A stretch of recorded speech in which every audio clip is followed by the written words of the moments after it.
Hello and welcome to the January 2022 Wendell Foster in-service. Today we're going to talk about hazard communication. Every employee at Wendell Foster may come in contact at some point with a potentially hazardous substance. Because of that, it's really important we all understand the policies and the procedures that govern the use of these substances, such as the requirement for every container to have a label. Now, if you find a container that doesn't have a label, please stop using that substance and just call me at extension 409 and let me know. If I can identify that chemical, I'll go ahead and put a label on there so it's safe for everybody to use. Now, every potentially hazardous substance that we have here at Wendell Foster has to have a safety data sheet. These are papers that contain all the information you need to know about how to use a substance and how to stay safe with it. These are all kept in a safety data sheet manual for your convenience. Throughout the year, I'll update these safety data sheet manuals as new chemicals are brought into our facility. When introducing a new potentially hazardous substance to Wendell Foster, we need to follow a procedure. And the first step in that procedure is just to notify me, Wesley Gaynor, that we have this substance and we want to bring it in. The next step is for me to print off a new safety data sheet, and I will make this available for staff to review for 10 working days. After 10 working days, I will go ahead and update the safety data sheet manuals and then release that chemical for use throughout the facility. If you ever want to refer to the policies and procedures that govern the use of potentially hazardous substances here at Wendell Foster, you can find all of that in the Hazard Communication Plan. This is a red binder that is located behind the yellow Safety Data Sheet Manual. So let's go ahead and switch gears and talk about a different topic, and that's of pictograms. Now, pictograms are simple pictures that you can glance at to determine what hazard is associated with certain chemicals. You can find these on labels and safety data sheets. So when it comes to pictograms, knowing what these pictures mean is of the utmost importance. I'm going to run through all the pictograms very quickly. I will show a picture of it and then I'll explain what it is. As I do this, try to go ahead and guess and see if you can figure out what that pictogram means. Now, this is a very simple pictogram. And by looking at it, we can see a substance is being poured onto somebody's hand or looks like a piece of metal. And this stands for corrosion. This means that this substance is caustic. It can burn through skin, it can burn through metals, it can cause eye damage. Now, this looks like a bomb, and that's exactly what this means. This substance, under the right conditions, can actually be reactive and explode. This is a picture of what's called a gas cylinder. Now what this means is that this cylinder is under extreme pressure from the gases that are inside. So the risk here is if it's dropped or punctured, it turns into a projectile and almost like a torpedo. And I bet we can all guess what this one is. This is the flame. This means that this substance is very flammable. It can combust very easy, either just by its nature or maybe a gas that it emits. And we have the flame over circle. What this means is that this substance is an oxidizer. Whenever it's exposed to oxygen or other substances, it can actually become more flammable than it would be otherwise. This does not mean that there are pirates in the area. This means that this is an acute toxicity. It's a poison. It can be fatal or toxic if you're exposed to it or if you consume it. And here we have the symbol for health hazard. This means this substance is harmful to your health when you're exposed to it, whether you breathe it in, or maybe you consume it, or just touch it. But in some way, shape, or form, it's going to be a hazard to your health. Here's a very simple one. This is just an exclamation mark. This means that this substance is an irritant to the skin or to the eye, and it may cause acute toxicity or harmfulness if you swallow or you're exposed to it. This could also irritate your respiratory system, so this is something you should be very cautious with. And this picture represents a fish that's floating upside down. As we know, that's usually a sign of a dead fish, and a tree that is barren. What this means is that this substance poses an environmental hazard. So we don't want to pour this down a drain or throw it outside because it could actually harm fish or wildlife. Alright, so how did you do? I'm sure there are several that we missed, but don't worry. What I'm going to do is print off a cheat sheet for this and place it in the front of every safety data sheet manual. And it's going to be up to you to review it, but the more you're familiar with these, the more you can determine what hazards are posed to you by certain substances. And now, thankfully, we don't work with big vats of chemicals here at Wendell Foster, but we do work with chemicals. And in the instance that you may spill something, it's important that we follow the right procedures on how to clean it up. First and foremost, let's go ahead and isolate this area by either using wet floor signs or maybe staff assistance. What we don't want to do is increase how many people are going to be exposed to this. And then I want you to grab the safety data sheet manual and refer to the page on there that talks about this substance. Read about it, and it's going to tell you how to clean this up in a manner that keeps everybody safe. And that safety data sheet paper is also going to tell you what PPEs to wear. So make sure you follow that also, because you don't want any harm to come to you by coming in contact with this. Part of keeping people safe is storing chemicals properly. We want to make sure we're very purposeful in how we do this. We should store all chemicals behind a locked door when we're not using them. This will prevent them from being an exposure incident for other people who may not be aware of it. Another component of being safe around potentially hazardous substances is storing them properly. We need to make sure we store these behind locked cabinets and doors when we're not using them. We should also store all of these chemicals in accordance with their potential hazard. What I mean by this is we should store all flammable chemicals together in a locked metal cabinet, and any other chemicals that may be a health hazard should be stored together. That way we don't have these hazards dispersed throughout the facility at different places. We also need to store chemicals separately from food or drinks. The reason being, if we store chemicals together with food or drinks, that substance can leach into the food or into the drink, and that can cause poisoning. And finally, we don't want to store flammable chemicals in the secondary containers. An example of this is gasoline. The primary container for gasoline is a gas can, but if you were to store gasoline in any other container, that gas may actually eat through that container or cause a bad chemical reaction that can hurt other people. Another example would be paint thinner. You want to keep paint thinners in the original container that it came in from the store. You don't want to store it in any other makeshift containers that you may have around you. So at this point, you've heard me talk about PPEs quite a bit, and PPE stands for Personal Protective Equipment. This is what we use to keep ourselves safe in the workplace. Now, depending on the job that you work, your PPEs may be different. For example, the PPEs that are used in maintenance is going to be vastly different than what's used in healthcare. The type of gloves they use versus the type of shoes they use. In healthcare, we rely a lot on vinyl gloves or non-latex gloves. In maintenance, they may work with cut resistance gloves. Regardless, for the job that you're using, you need to use the right PPEs. And when working with hazardous substances, if you're ever in doubt about what PPEs you need, read that safety data sheet, and it will tell you specifically what to wear and what you need to do to protect yourself. Alright, so we covered a lot about staying safe in the workplace, particularly when using potentially hazardous substances. So let's sum all this up with some ideas of how to prevent exposure incidents. An exposure incident is when you come in contact with what could be a potentially hazardous substance. One of the first things you can do is walk around your workplace with your eyes open, with a fresh attitude, saying, what is there around me that could cause me harm? A lot of times we overlook things every single day because we're used to it being there. But let's take a fresh look at what's around us so we can be aware of those hazards. Second, we need to read the safety data sheets. They are there for a reason, and honestly, I know they're boring. I know they're very dry, but they have really good information in there that we should all be aware of. Third, let's store chemicals properly. What we don't want to do is store chemicals in a haphazard manner, such as laying bottles on the side. That's a high risk of chemicals leaking out of the cap itself. We want to make sure we store all flammable chemicals in a locked metal cabinet together, not dispersed throughout the facility. We want to use chemicals safely. And again, I'm going to say, let's read the safety data sheet.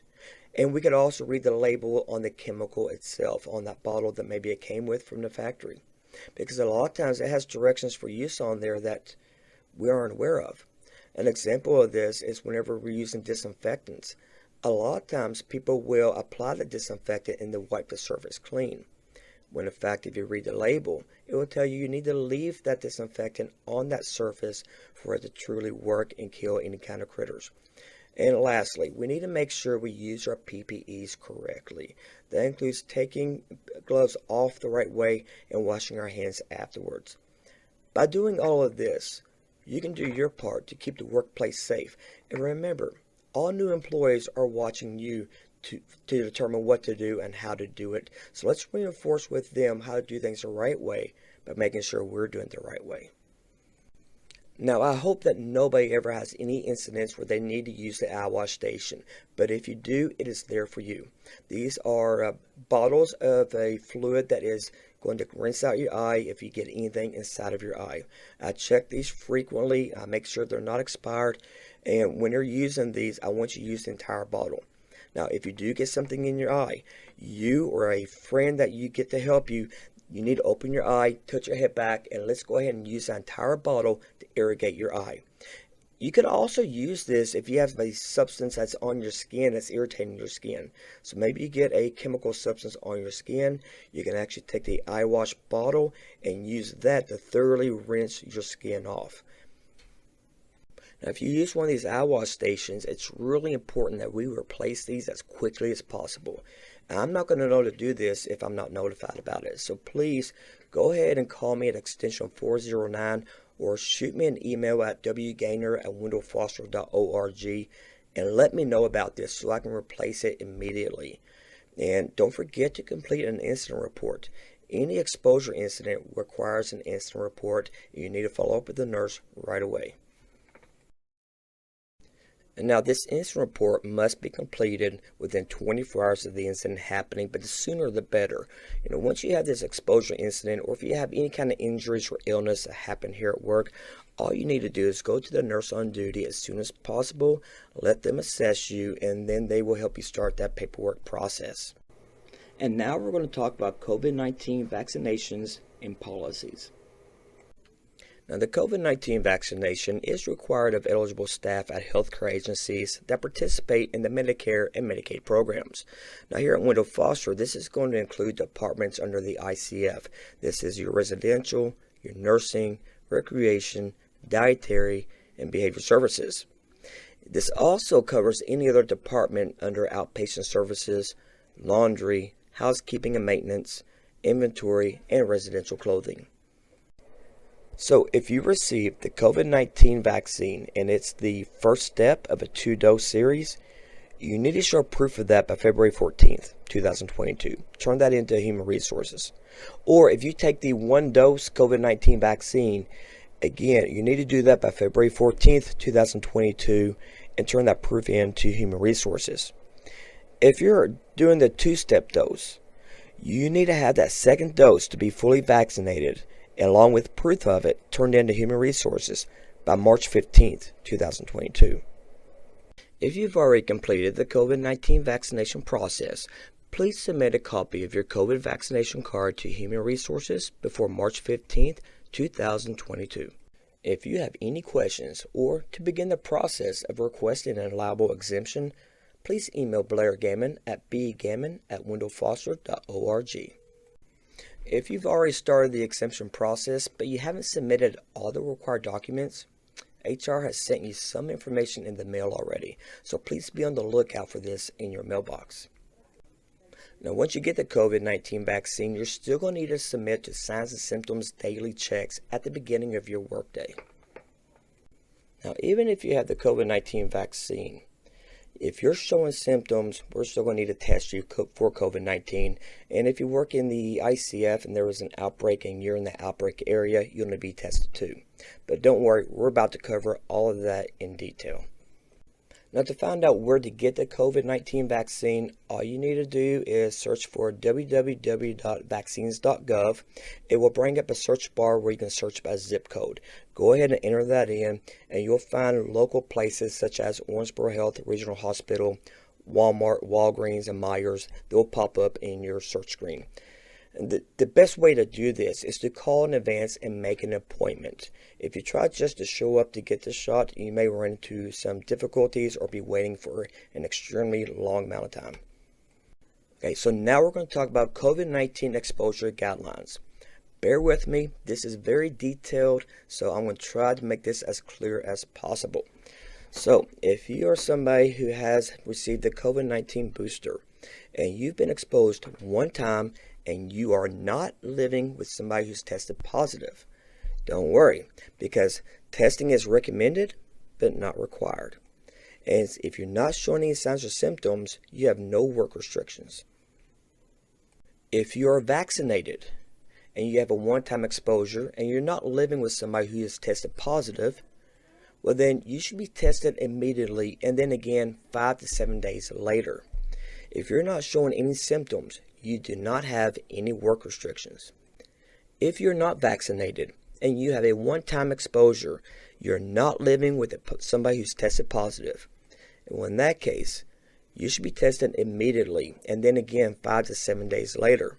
And if you're not showing symptoms, you will not have any work restrictions. Now, if you're unvaccinated and you do have a one-time exposure, which means you're not living with somebody who's tested positive, but you've been exposed one time by somebody, well, in that case, you should be tested immediately and then 5 to 7 days later. Also, if you're not showing signs and symptoms, you do not have work restrictions. If you've received the COVID-19 booster and you have a continued exposure incident, which means you're living with somebody who has tested positive for COVID-19 and you're not showing any symptoms, you do not have any work restrictions. But you must test immediately and 5 to 7 days later. You also need to stop working if you do become symptomatic and wear a well-fitting mask for 10 days after the exposure. If you're vaccinated and have a continued exposure incident, which means you're living with somebody who has tested positive for COVID-19 and you're not showing symptoms, you don't have work restrictions. Now, you should be tested immediately and then again 5 to 7 days after the exposure.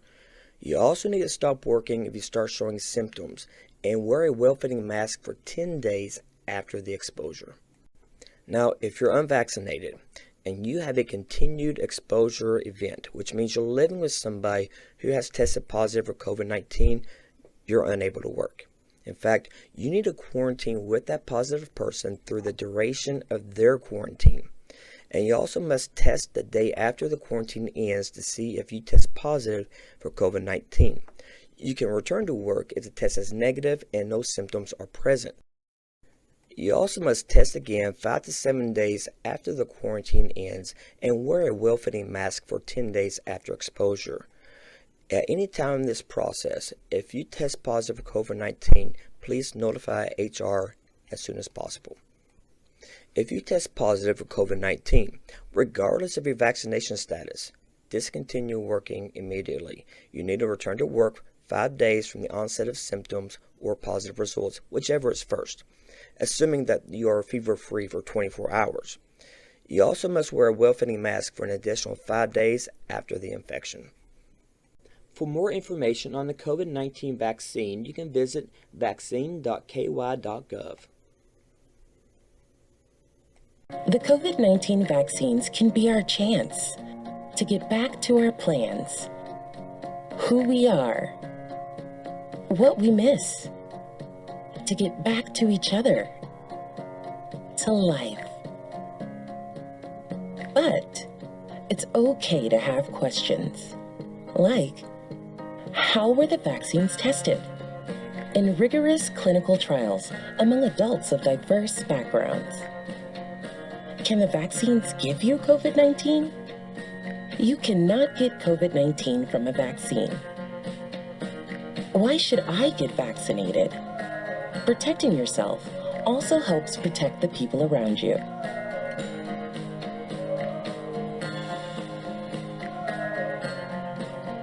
Find the latest information at getvaccineanswers.org.